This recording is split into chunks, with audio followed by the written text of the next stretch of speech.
Okay, here we go again. Another recipe for you guys. 4th of July is coming up, and I figured I would put this recipe together. I got this recipe from a friend of mine, and it is extremely delicious when I tasted this. So I figured I would redo this, and so you guys can see it, and it's great for 4th of July. All right.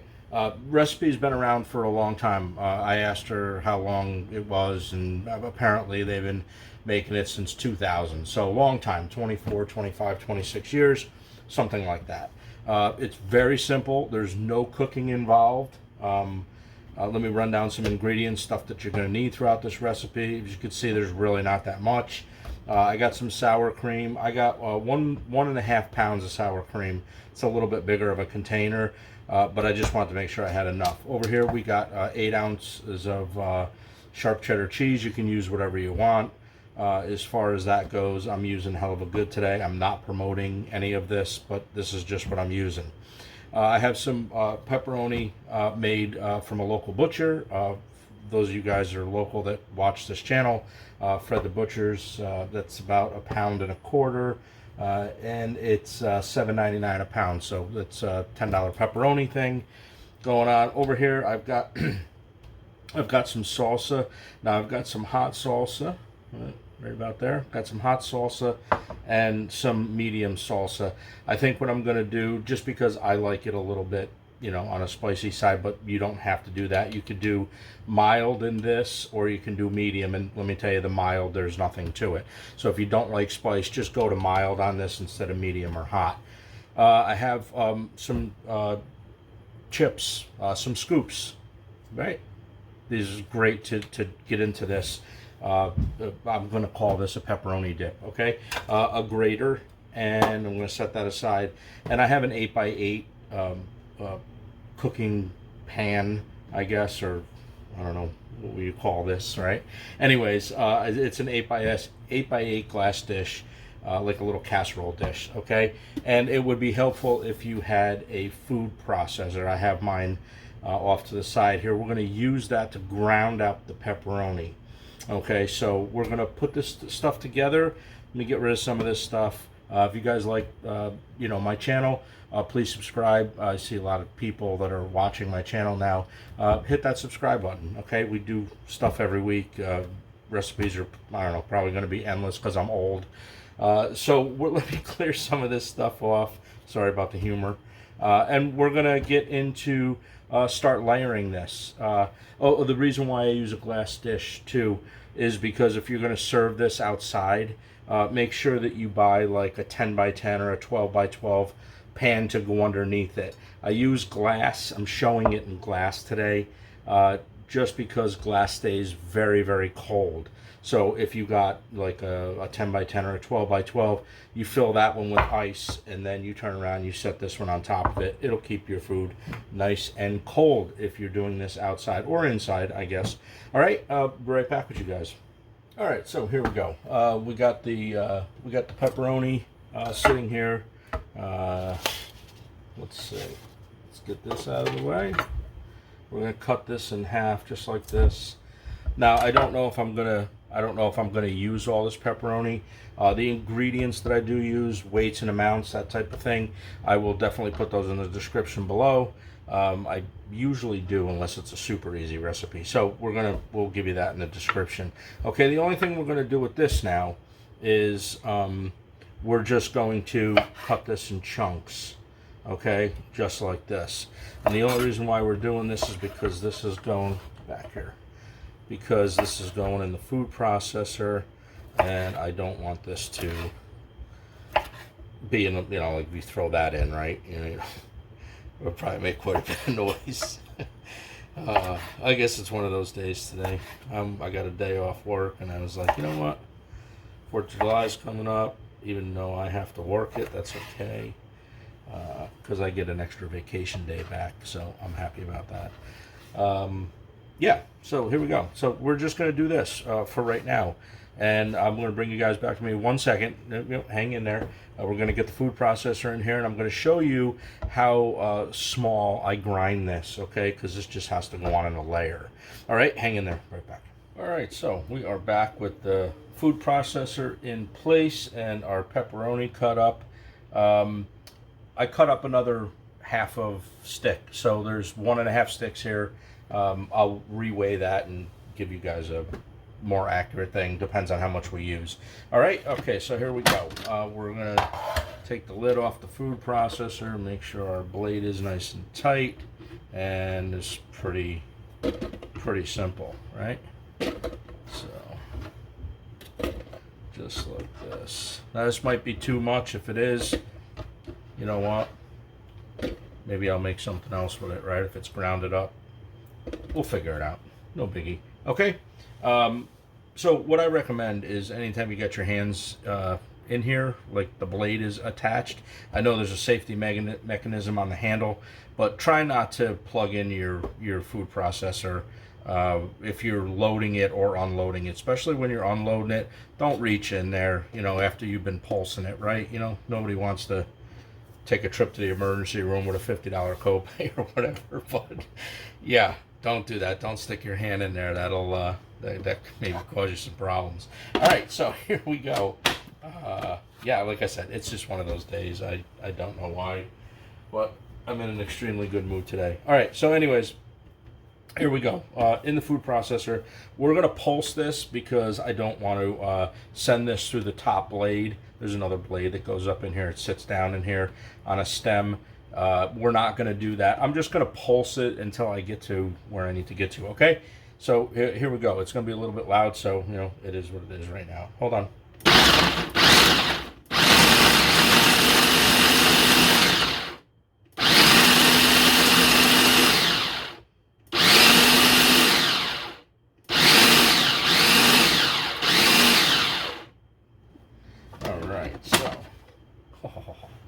Yeah, that'll work.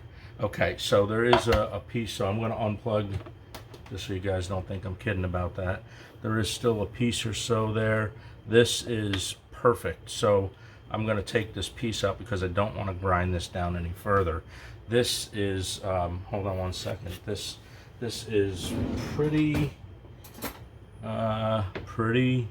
spot on.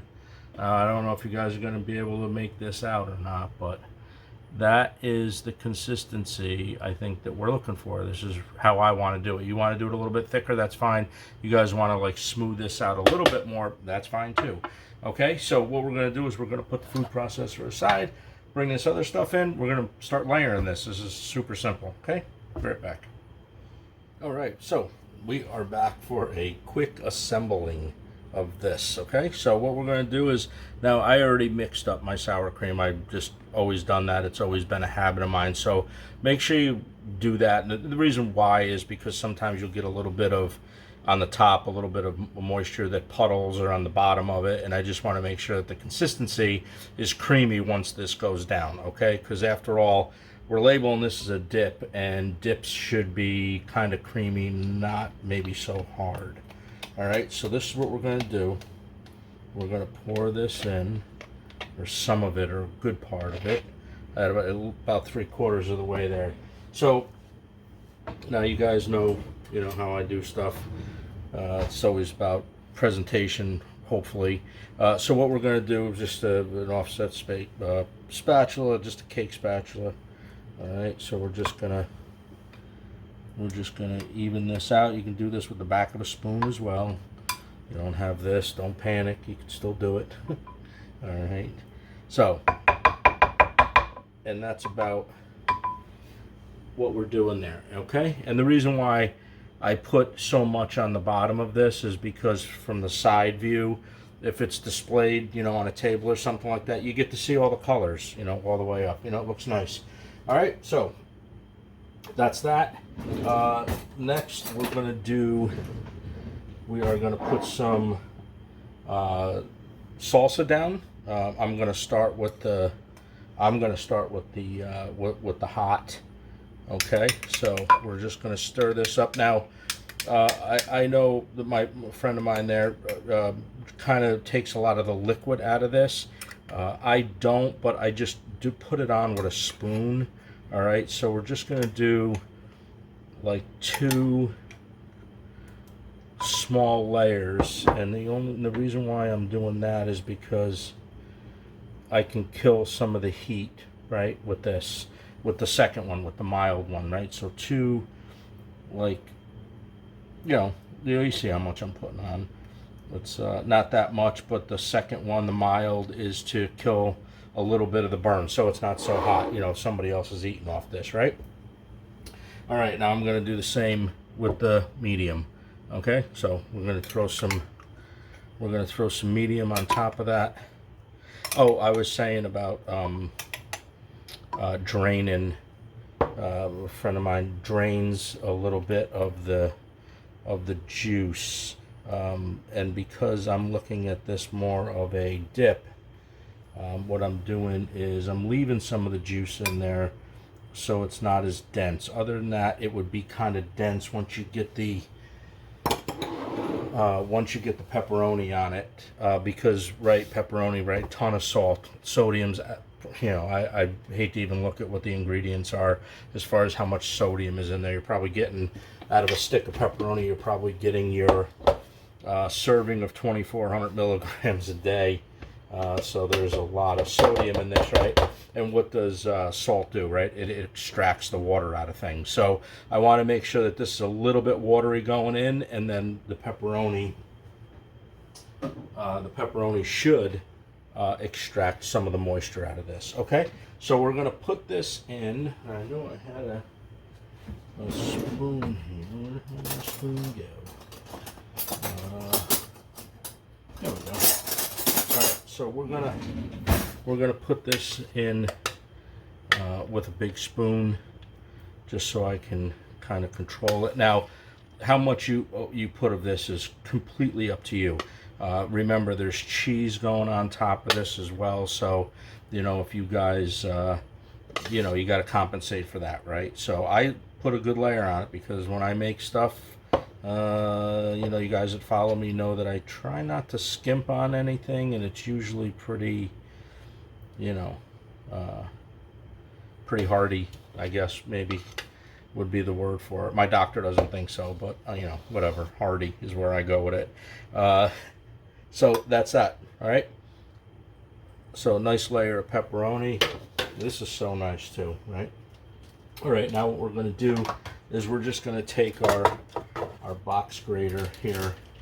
You can buy this cheese also in a bag pre-grated. Make sure you just get like the fine, just the fine, I guess. I don't know, whatever. And now what we're going to do is we're just going to turn around and we're going to kind of load. This might be just a couple of minutes. Yeah, okay, so I'll tell you a story. Pretty weird story. But anyways, so when I was going here, I cut up some jalapeno because I thought it would look good as garnish, and I had it, so it's coming. Guys, come on, like I've done this not too long ago, which I hate to admit, but guys, if you guys are cutting up jalapenos, wash your hands before you go to the bathroom, because I'll tell you, whew, not good. Take it from me. So I'm gonna just learn you something, right? Or it's just common sense, and I have none. It's one or the other. Okay. So this is what we're going to do. I'm going to keep going with this cheese. I'm going to let you guys go for a second. I'm going to keep going with this cheese, and then we'll show you the end result. Okay? See you in just a second. All right, so we got all the cheese on here. It did take 8 ounces, so I did grade that whole block. Now, the difference between, I just want to say, the difference between bag cheese and when you shred it yourself is that you can control, like, what you actually want to grade as far as, how am I trying to say this? The thickness of it, the texture of it. When you grade your own cheese, it just tends to be softer, not as much to the bite, right? And it gets kind of curly. So anyways, we like that look. That's why we did that. Okay. So the only other thing now that I'm gonna do, and you don't have to do this, you don't like spicy food, just leave it out, don't even bother. We're just gonna put a couple of some diced up jalapenos on top, only because I like it. Yeah, just like that. That's it. All right, so now you can, okay, I'm just cleaning up a little bit, sorry about that. Okay, so the other thing is, you know, you can use whatever tortilla chips, you can use, you know, whatever you want. You can serve it with some of these chips. You can, excuse me, or you can just, you know, cut some out, put it in a bowl, and serve it with some chips. All right, so there's the chips. You do of your choice, I guess. Okay, so that's my video on the 4th of July. What we're going to label this as a pepperoni dip. Okay, this does need to be refrigerated, so make sure you put some aluminum foil or plastic wrap over it. If you guys like this content, put a thumbs up, hit that subscribe button. Love the remarks that you guys give me. Please feel free always to leave a comment. I'll always get back to everyone. Put a thumbs up, subscribe, and ring the bell for notifications. We do this every week. Okay, here is my 4th of July pepperoni dip. And you can see all the layers, right? And that looks really good when you plate this up and you serve this, and people can just dig into it. Okay, there we go. 4th of July pepperoni dip.